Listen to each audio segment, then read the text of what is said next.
Hey, what's going on, friends? And welcome back to another episode of the Stu On This podcast. And I'm excited for this episode because I had the opportunity to talk to a really good friend of mine. He goes by the name of Goose. Most of the time he goes by Pastor Goose, but Goose has been helping us at Lakeland, the church that I work at, build and develop a virtual reality world in AltSpace VR because we have a virtual reality campus. It's a real thing and it's really, really awesome.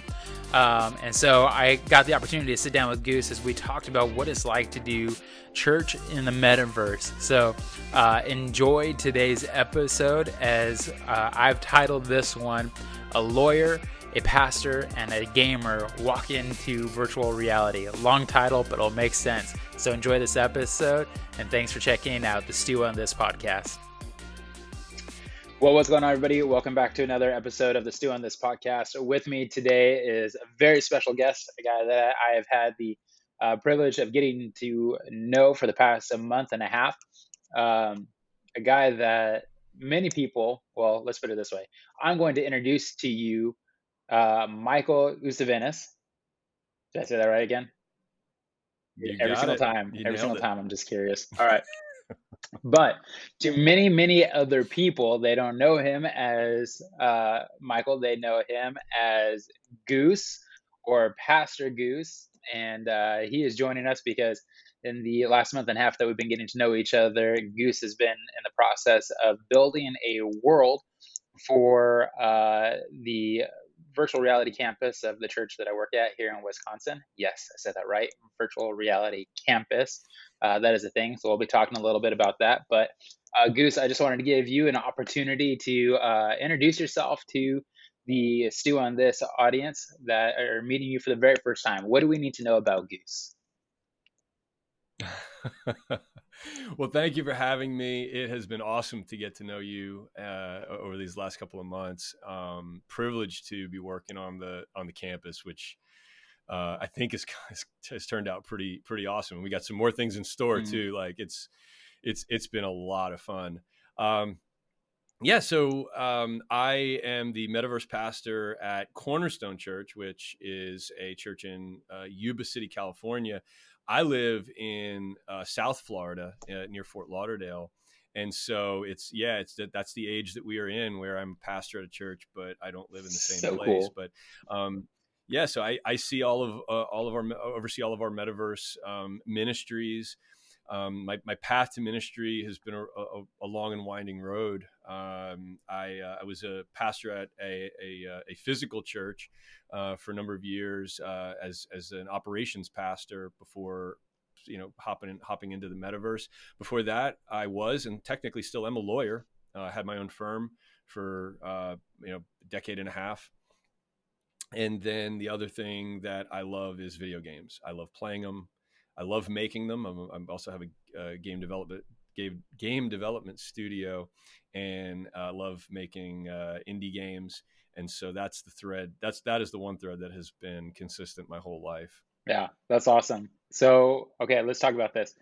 So, people now just got introduced to you as the video game making VR pastor lawyer, if I titled all that correctly. So that's how they just got introduced to you. But you just said that the constant line, the constant thread there the entire time has been video gaming. So talk that out. How did you get into that? And for me, it's uh, especially important to hear this just because you have been using those skills in order to build the world for us at Lakeland. So how did all that get started for you? Yeah, so it got started at a very early age. My dad brought home an Apple IIe computer when I was 8 years old, and I got to working on it. He wasn't really a tech guy, but he knew that was the future. Brought it home and said, "Have fun with this." And of course, as a kid, I was going to play games on it, King's Quest and Zaxxon and all these early games, along with all the text-based games. But I also just very, very early on became enamored with how it operated, just from a software standpoint. And so So, with the magazines that were available, Byte magazine and things like that. There's no internet. I had the basic manual and a few magazines, and I just spent all my time trying to figure out how that worked and how to get it to do stuff. And I've always loved it. And so from then till now, I have always loved programming, particularly game making, video game making, and then also I just love games. So I love tabletop games. I love pen and paper RPGs. I love creating pen and paper RPGs. I always love the mechanics of a game and how that comes to be. And so just making up games along the way has just, again, it's just always where my mind seems to be going as a sort of kind of an entertainer. Like I see myself as an entertainer or a dungeon master from afar. If I can create something that other people are enjoying, I'm happy. And so that's just, the way the Lord built me. And so that was always just something that was a hobby. About 10 years ago, talked with a guy who turned me on to Unity as a 3D engine, which was very formative, because up to that point I had done everything in 2D, and all of a sudden I'm sitting here with a piece of software that even just 5 years before, 10 years before, you could now do things in terms of game making that it would have taken a studio to do. Now all of a sudden we've got this at our fingertips, and it just blew my mind. And so really for the last decade, I have been studying Unity, doing everything in Unity, and it's been great.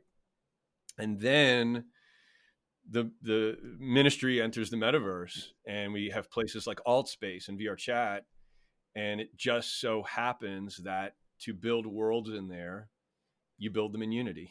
And so when I started talking with Pastor Jason, my lead pastor, and realized, like, first it was just amazing what he was doing, what everybody had been doing in VR in ministry. That was mind blowing. And then when I found out that it was Unity that we would use to build these worlds, I was like, wow, this is, if this isn't God moving chess pieces, I don't know what it is, right? And so that really is how we kind of get to today, where I'm able to help a church like Lakeland, not just build a world, but leverage a decade of game making, a decade of squeezing every last ounce of juice out of Unity into like tightly packed worlds, efficiently packed worlds, and which is so critical for what we have to do in order to have the events run well and be visible. And so there is this, there was just this convergence of the pieces that God had been moving into place, my passions, and then where God is moving in the world in terms of being missional and planting churches. So I love exactly what you just said, your passions. And when I ventured into starting this podcast, it started off as one thing, and then it turned into having conversations with ordinary people, just like Goose, and picking apart the passions that they have and how God is using the passions that He's given people and how He's using that to advance His kingdom. And I think that's what I'm loving about your story, especially as I've gotten to know you, is that has always been a thing for you. Your passion has always been around this idea, like you said, that thread of gaming, always having this love for games, the idea of going back to the Apple IIe computer, right? That's what you said? Yeah. And so Yeah. here it is, something that just, as you said, started as a hobby way back in the day. And now God is using that. Like all of us got pushed into, like within church world, we all got forced into the digital space a couple of years ago when COVID got started. And between you and me and everybody else that listens to this episode, prior to the pandemic, like a month prior to the pandemic, there was an article that came out from DJ Soto about virtual reality church. And at the time, I was like, this virtual reality and church will never live in the same world. They don't go hand in hand with each other.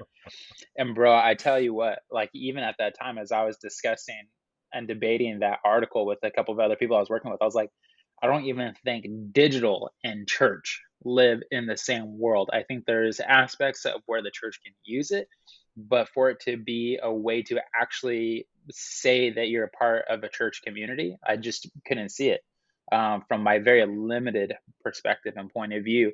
And like Yeah. you said just a little bit ago, you said God's always moving. God's playing chess.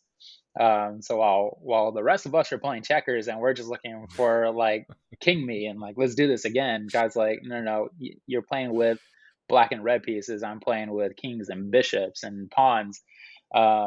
And what God was doing was He was opening up a pathway for everything that Goose has been passionate about to be the thing that churches were going to need in order to do what God has always called us to do, which is to go into the world and make disciples of all people. Mm. So, dude, let's first of all, kudos on that Yeah. for you seeing the kingdom purpose behind it and sticking with it. But let's talk about this whole metaverse church thing because you and I are both doing it. Um, Yeah. you've been doing it, I think, for just a little bit longer than I have. Like we've been dabbling it at Lakeland. We've been dabbling in it for just over a year now, and we just took what I think is a huge step forward, diving into the deep end of this. But dude, let's talk metaverse church because I think that there's still a lot of skepticism when it comes to metaverse church, when it comes to virtual reality. There's still a lot of pre-pandemic stews out there. They're like, dude, VR and church don't live in the same world. What are you seeing from your seat that are just yay God moments within virtual reality and church? Oh my goodness. Wow.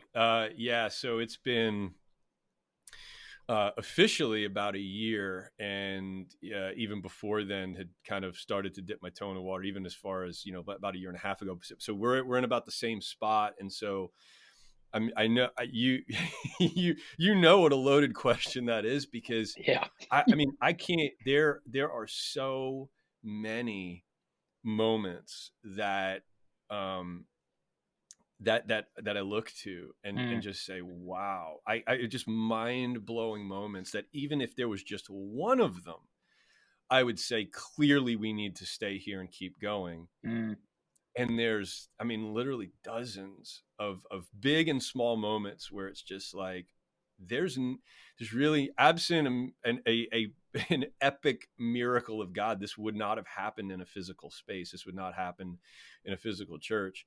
Um, we, just the conversations that come up and the moments that come up when I'm not actually out evangelizing. We're not actually doing a service. So, um, you know, like when we're doing world building, right? I'll do it all on the computer, and then it's like, okay, it's time to like actually go in and look at it. Like, let's see how mm, the scale looks. Let's see how it feels. Like, it looks one way on a 2D monitor. Once you get the headset on and you're looking up and around, sometimes it's not really what it doesn't land the way you think it will. So we got to get in there. So often I will hop into a world that I have built and be testing it out. Well, when you do that, people will just show up.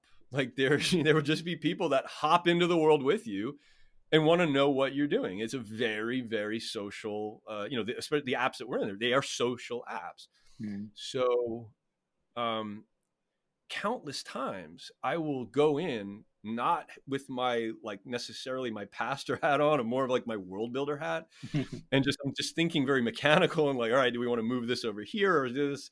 And somebody will just kind of show up and be like, what are you doing here? And I'm like, well, we build a church. And like, oh, you do church here? I'm like, yeah. And they're like, no, we never thought about that. And all of a sudden you're off on a conversation with someone that could last an hour. And mm, there have been actual life-changing moments for people just because I happened to pop in to look at a world which was supposed to be for 5 minutes, and all of a sudden either a relationship began that I can look back and be like, man, this guy just accepted Christ, and it was all because like I hopped into a world. I was I talked to him for a little bit, heard his story, became friends with him, and now all of a sudden this guy's giving his life to Christ. And so there's those are just the ones where you're just like, man, all of those little contact points that you would never get, where you're not expecting it. You're just kind of like going about your day in the metaverse, and people are like seeking you out. And I equate it to like, imagine going to the grocery store and you're just like, you're just like looking for a tomato,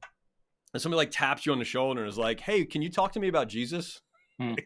Like that's not too much. That's not too much of a stretch of the kind of things that happen.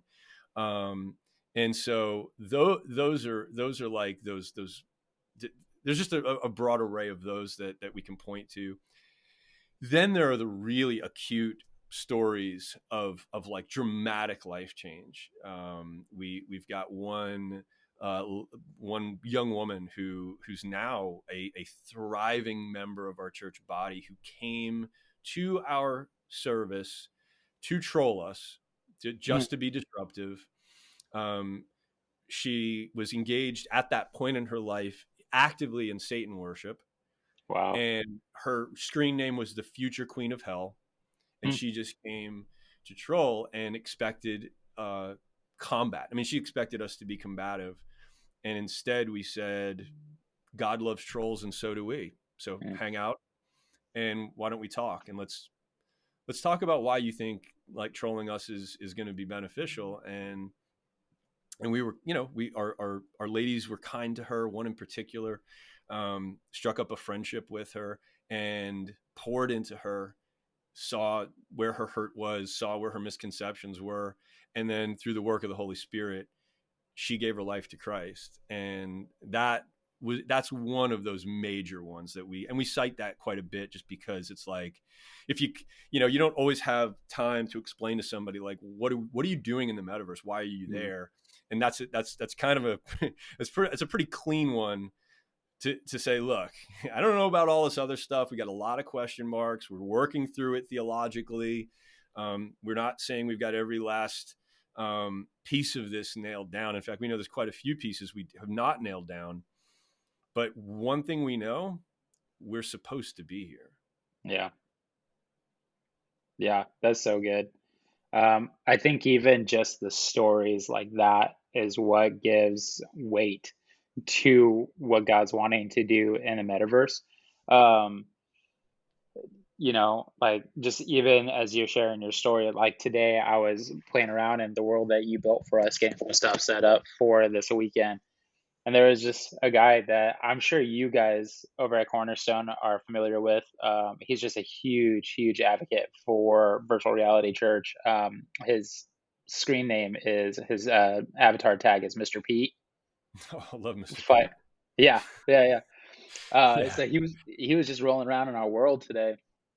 I love running across this guy, but I finally got him to get connected to our Discord. And the next thing I know, here's this guy who lives in Alabama. He is video calling me on Discord, and I was able to give a guy who was just touring our virtual reality campus a tour of our in real life campus. So And good. I have no connection with this guy other than just virtual reality. And this guy is Yeah. just super encouraging. He's building us up. He's like, man, I'm praying for you guys. And I'm sure he probably does the same thing for you guys over Oh there at yeah. Cornerstone. Um, Yeah. but he's 80 years old. He's Yep. 80 years old, and he's been doing ministry for a long time. Yeah. And I just love that he's a guy that you might know this better than I do, but he's pretty much homebound, right? Yeah. That's my Yeah, understanding. Yeah. yeah.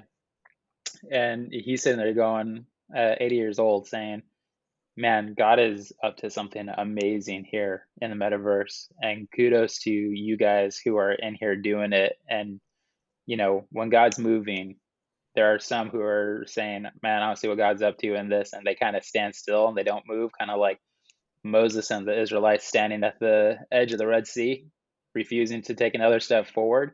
And then there's others, he says, of you guys that you're holding on to Jesus and you're moving with the movers and you see what God's wanting to do. And it might not make any sense to you, but you're doing it. Um, and I think like even in what you're sharing is the most important part is like there's still so much that all of us are wrestling through. We don't have all the answers for this, but we just know that we're supposed to be doing this. And again, coming from a skeptic 2 years ago, I'm like, no, Yeah. no, no. There's some straight legitimacy to this. Um, Life Church hopped into Alt Space back in November and kind of blew open the doors, kind of blew the cap off of giving the okay, as I've been saying it, for churches to explore the metaverse a little bit more. Because up to that point, I think it was like you guys, us, VR Church, DJ. Um, I was there anybody else past that? Do you know? Back in November? Back in November, no, I don't think so. In fact, even as recent as maybe January, February, we, again, not just kind of at a glance, we were aware of the three of us. And Yeah, then, I mean, if you look now, I mean, I think somebody counted last weekend like 20 something Sunday services. yeah, And the other thing that's amazing, looking at the movement, and I'm sure you recognize this too, is back a year ago, if you logged into Altspace and you looked at the event wall, so pull up the events that are going on at any moment, it was all stuff that we would say that's not going to fulfill you. If right. some of you, the event, chakras and crystals and a lot of identity stuff Yeah. it was just a lot of stuff that you'd be like, ooh, that's what people think people are doing in here, and they are. And now if you go in, especially on Sunday, but even midweek, I mean, you like, the wall is filled not just with churches, but with individuals from churches who are doing a prayer time, a Bible study, a small group. And I'm just looking at it. It's like, this is beautiful. And we prayed for this. I know you guys were praying for it. Pastor Jason, even at the get-go, it's like, we said, like, hey, there's only a few of us right now, but we need to pray for more churches, because one of our key verses is that the harvest is plenty, but the workers are few. And it's a space that I'm sure you guys know. It's like, in the physical world, we've got the limitations of real estate and finances, and that's a major block as far as expansion. Here, it's manpower. It is Right. straight up laborers. It is just, and that's it. And so, answered prayers, to see that wall now at any given moment, it's just prayer time, Bible study, small group, and preaching event, and this and that. I look at that, I'm just like, this is awesome. I mean, we are showing up in force, and it's very, very cool. And I think Life Church coming in was very helpful. It's really good to start to legitimize it. The people that are critical of it, I get it. I don't begrudge them. It's hard to hear. It doesn't bother me as much as it does other people, because I just like, what, it's fine, whatever. But nobody wants to hear criticism, right? So, what we all have to bear in mind is, we're in this so often. I mean, it is completely normalized for us. And it's just, even over the last couple of days, I've talked with some different people who haven't seen it a bit, or I've met people and they're like, oh, what do you do? And, and I've just casually said, like, oh, well, I'm a Metaverse pastor. And they're like, a what? And Yeah. these are, high capacity people. It's not like they wouldn't understand what I'm talking about, but I have to explain it. And I forget that it's just not normalized. It's not even they dislike it or they're critical of it. They're just like, they have no concept of what it is. And then even beyond that, as I've talked to a few pastors who, when I say, hey, where are you guys at on the metaverse? And they're like, and so far, this is what I've encountered. And I get it. First, it's, we're not doing the metaverse yet. We've got to get our live stream, or we've got to get our regular live stream set before we can go there.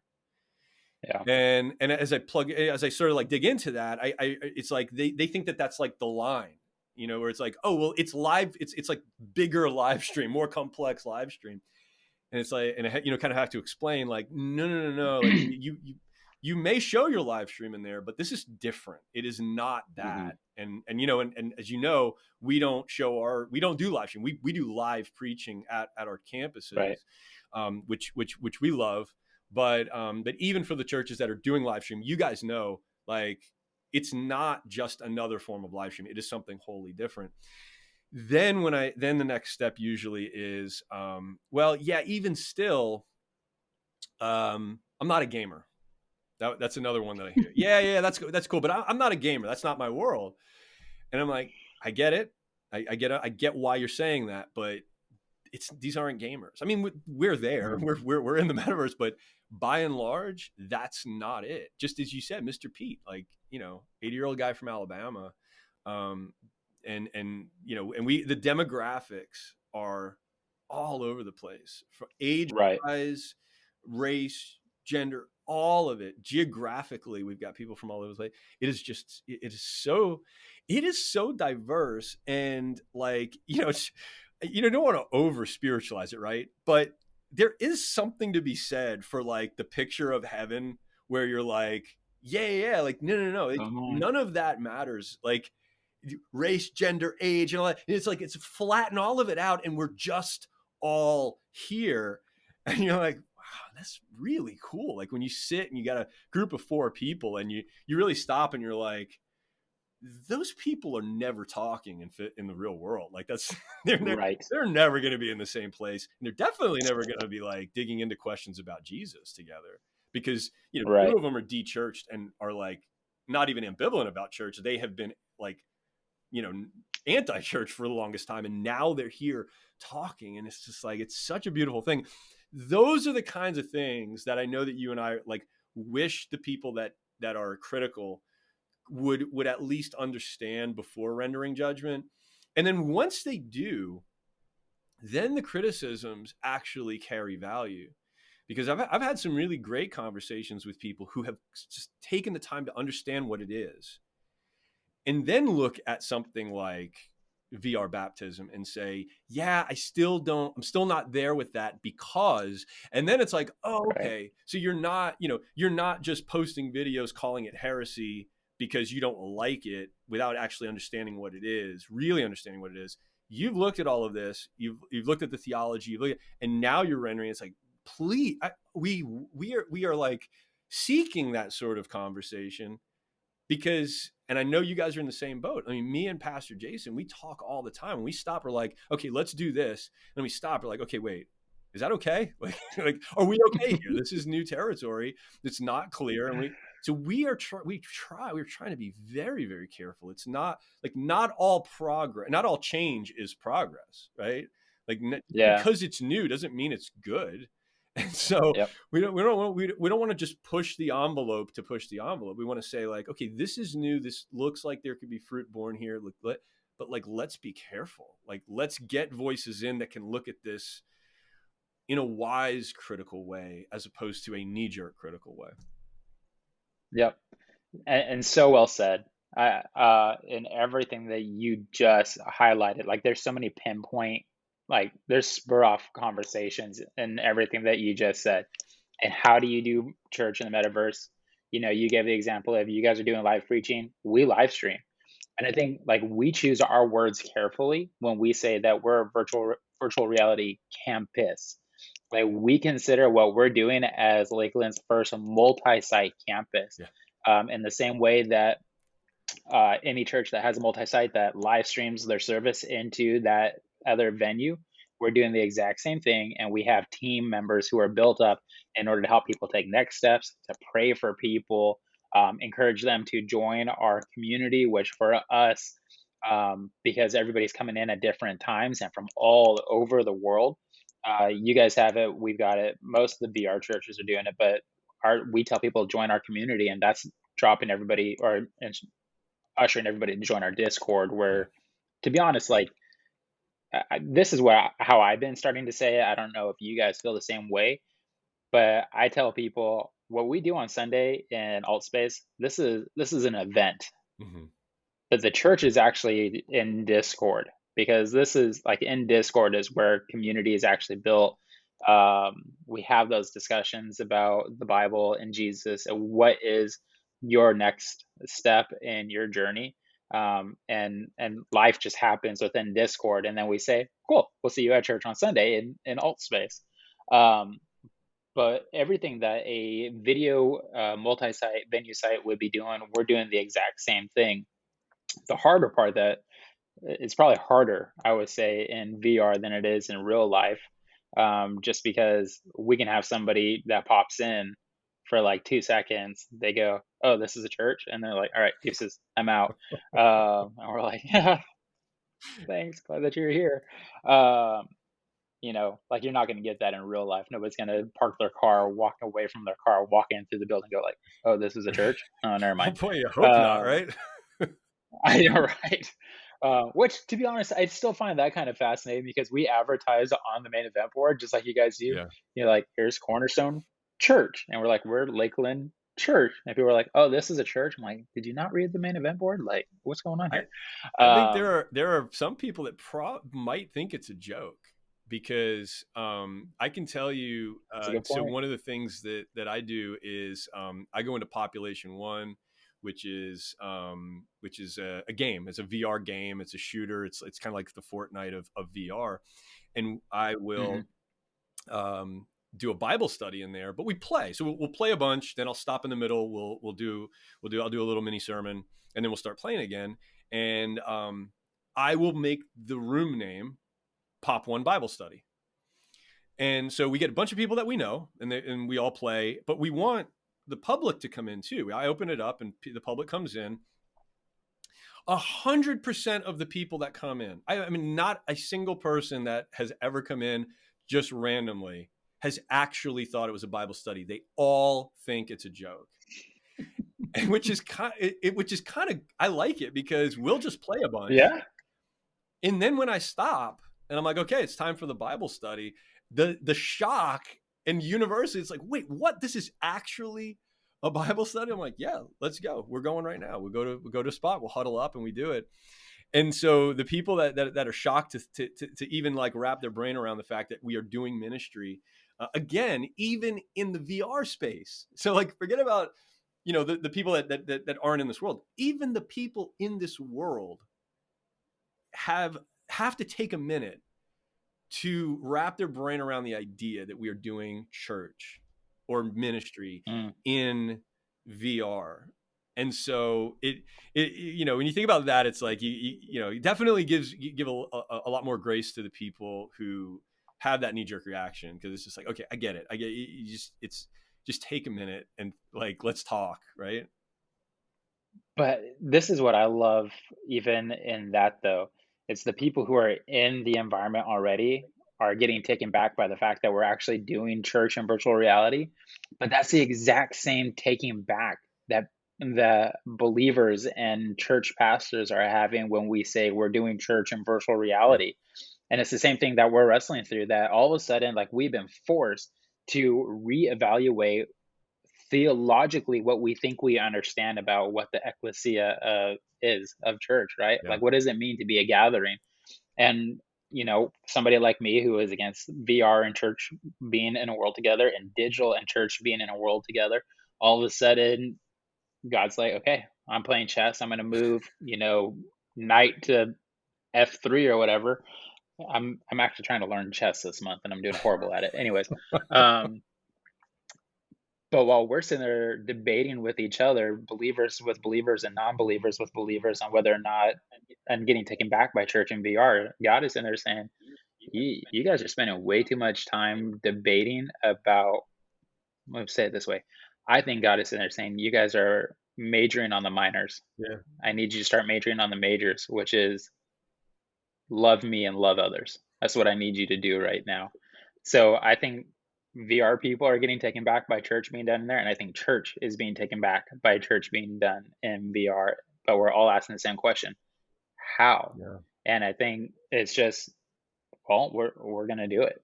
Either we're gonna teach live, we're gonna teach scripture, we're gonna teach the truths about Jesus. I love how you guys do it. The couple of times that I've hopped in, it's always been you up at the front, like, we unapologetically preach Jesus Yeah. here. Like, we're letting you know right off the bat, this is what we do. And for us, we just live stream our senior pastor up on the screen. Like, you guys, we're going to be unapologetic about this. Like, this is what we're doing. If you want to listen to it, if you want to ask questions afterwards, like, we've got the environment set up for that. But no, like, we do everything that we're doing. Um, you built the world for us, so like, our Lakeland's got our mission statement, and tagged at the very end of it is because I lives are at love stake. that. When I heard that for the first time, I was like, oh man, that's a good one. I'm kind of jealous about that one. But here it is, right? Like you and I were talking about this. 171 million people are in virtual reality right now, and that's growing every day. 171 million people all around the world. And then you said 20 churches, maybe 20, maybe a little bit more than that, that are actively involved in virtual reality church. On top of the fact that like Facebook is launching Horizons, Yep. which I'm starting to play in. There's a VR chat, there's Rec Room, there's Alt Space, which we're in. I know you guys are in VR chat as well. But there's so many different platforms that we can get into, and not everybody's in Alt Space, not everybody's in Rec Room. So there's so many opportunities, and that's why that Matthew 9 passage that you were referring to, like for real, like we've been called to go into the world and make disciples of all people, and yet there's 171 people from all around the world, and this is like my soapbox moment. 171 million people from all around the world where we're able to plant seeds of hope into the lives of people if they're willing to receive it, and then let God do what God does best, do the watering and the growing and all that. And we had a guy in our physical campus that he said to me when we launched into this a year ago, he's like, "You've been doing church in VR for a month now, just over a month." And he's like, "What do you love most about it at this point?" And I said, "I became an international missionary without having to leave my Absolutely. basement." Um, and it's just the idea, it's just, oh man, it is so cool to me that there are people who are hopping into our church service, whether it's on purpose or by accident. They're hopping in, and they may be coming from places that is not accepting of the name of Jesus, being may not be accepting of the Bible being in their borders in their country, and yet they're able to hear the good news, and then they can go back into their families, into their work environments, be like, "You guys will never believe what I hopped into this past weekend," and all of a sudden, where the world and the principalities of the unseen world have built these barriers to stop the good news from getting into certain people's Yeah. lives. I was like, I got to plan against that. And check this out. So it brings to me VR and digital ministry as a whole has brought to life like that idea of um, the church was always meant to plunder hell to populate heaven. Yeah. That hell was supposed to be on the defense while we were on Yeah. the Wow. offense. That's good. I would just add to that. You're not just an international missionary, you're a local missionary. And that was something that was, Mm, there are a few narratives and some of them are true. And then others I've found the narratives about VR are which aren't, namely that people are there to be someone that they're not, which I'll talk about in a second. mm, But you're a local missionary, and this would kind of blew me away, especially with the younger generation that's in there, is how biblically illiterate they are. We grew up in a time where even if you didn't go to church, even if I have my friends that didn't go to church, right? But they knew the Bible.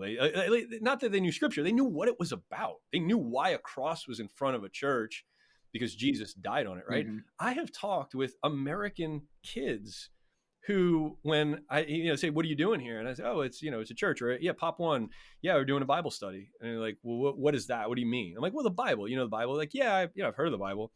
Well, the story of Jesus. He's like, "Nah, I don't know what you're talking about." I'm like, "Okay, well, like, yep, and so you like kind of press into it to like be like, okay, where's my starting point going to be with the person I'm talking to, right? Like, and you don't have a ton of time either, and realizing that you essentially have to start like you have like 2 minutes to give the entire gospel from Genesis to the fall to Christ returning, right? And you're like, what am I going to pick and choose here? Because they have no clue. Like I specifically asked, do you know why there's a mhm, cross out in front of a church? You've seen the cross. Yes, I've seen the cross. Do you know why there's a cross? No, I have no idea. And you're like, wow, like that is where we're mm, at in terms of, like that's what you would get in international missions. You'd show up and you'd be like, they don't know anything about a cross. We've got to explain it all. That is what we're doing with the people that we get to interact with. Even yeah, even just in the US, even just locally.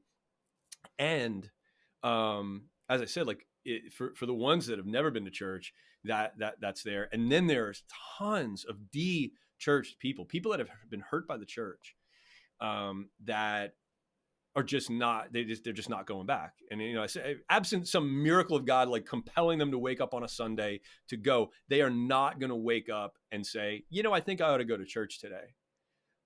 But now all of a sudden we get to talk with them. We get access to them. We get to show them that it's, the yes, I'm sorry that you were hurt by a church, but just because a pianist plays Beethoven poorly, don't blame Beethoven, right? It's not Jesus that hurt you, it's the church.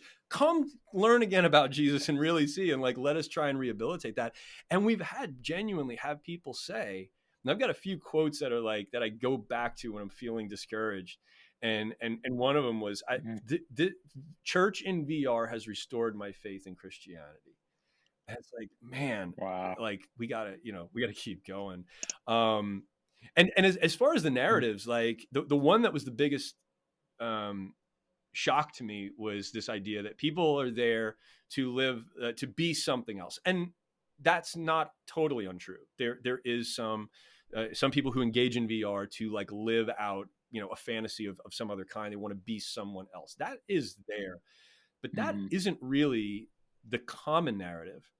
And in fact, what I have discovered is that because of the anonymity, we are actually getting people at their most authentic. And so we say hi to somebody, absolutely. And I know you've experienced this.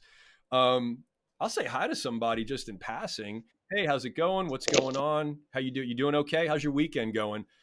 And they just, first time I've ever met them, they just tell you all of the, mental illness that they're suffering from, the trauma that they've suffered in the past. And it's like a counseling session of major proportions right on the spot, because they are just searching for someone who cares to listen.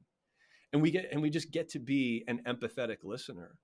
And so I find the vast majority of the interactions that I have are far more authentic in VR than they are in the physical space. And we understand why. Again, you and I, never in our conversation, but obviously we have physical churches that we we're not advocates of a VR only church. We're a hybrid model, as my lead pastor Jason says, we are a hybrid model. We place primacy on the physical church, but we also have a valid expression in VR. Another thing that I think maybe some people don't quite get, I think one of the misconceptions is that we're trying to move physical church into VR only, which we aren't trying to say, right? And so not being critical of the physical church, we still claim that as primary. But I have found that the relationships have gotten deeper faster in VR than they do in the physical space. Discipleship, that mechanism is just on a faster track. I mean, we've seen genuine discipleship occur, and people grow spiritually faster in VR because of the authenticity, because of the openness and the willingness to learn. And so we've got disciples making disciples faster here than we ever did in the physical church. And so I think what we're going to find is that there are some really, really valuable lessons to be learned from what we're doing here that we can bring back to the physical church and say, look, here's what's been going on here. We've got a lot more freedom to try new things than we do in the physical church. Totally get it. But guess what? This isn't just an idea anymore. This isn't just something, hey, let's try this. And, if it fails, we'll have egg on our face. It's no, we've tried it here. It works. This is battle tested. How can we bring it back to the physical church? And I just think there's going to be this 2-lane highway where when churches really embrace this and see the value, it's going to benefit. There's going to be a benefit for the physical church when that traffic starts going back the other way. Yeah, so good. All right, so I always love. I think this is what's going to happen. Is there's going to be people who are going to hear this episode, and I think that there's a lot of wide range search happening right now, especially within church context of church in the metaverse, church VR. So somebody's going to accidentally stumble across this podcast episode. So this is what people are going to want to know from Pastor Goose as we wrap this thing up. How do they get in contact with Goose? Because there's going to be tons of questions. somebody's going to want to drop some money to have you build their world. How do they get a hold of you, man? Well, the easiest way would be to contact me at my Cornerstone address. So Michael at Cornerstone YC. So the YC stands for Yuba City, which is where the city is. So Michael at cornerstoneyc.com is certainly a valid way to get a hold of me for any questions, whether it's Metaverse related or anything else. Yeah, always love to make contact with people. Yeah, law related. Actually, yeah, well, Florida or something federal I can do. Other states I'm not licensed in. So, and then the other way would be on Discord. So Goose, capital G, Goose number 8645, and happy to send me a friend request. Let me know, who you are and that that you listen to the podcast, and let's talk. And realistically, that is going to get a quicker answer because Discord, I don't know if you've gotten there with Discord yet, but like even email is like when I'm doing email now that we are so entrenched in Discord, when I do email now, it feels a little antiquated. Yeah, for sure. Yeah, right there with you. We'll have to do another podcast episode just talking about Discord because, like I said, that to me is where the actual church is when it comes to the Metaverse church, the VR church. So we'll have to get you back on here and we'll talk Yeah, we get Discord at started some on that. point. We'll just do a whole nother episode right now. But it's fascinating to just exactly how all that shakes out, and then between the campuses too, right? Because I don't know if you guys are here, but like we've got people on Discord that are only on Discord. We've got people in Altspace that won't go over to VR chat. We got people in VR chat that won't go to Altspace. Then we got people who will go to either, and it's just like it's very it's an interesting space. Discord does seem to be the hub. So well, hey, we'll ping me. Yeah. We'll get it set up. Happy to come back anytime you'll have me. Sounds good, man. Thanks for being on this episode. If you're wanting to get a hold of Goose at any point in time, I'll drop those links there in the show notes, and you can reach out to him. If you have any questions about Metaverse Church, you can always reach out to me as well, and I'll just direct you back towards the Goose either way. But all that being said, Goose, thanks for coming, and we'll see you all. I'll see you guys next time.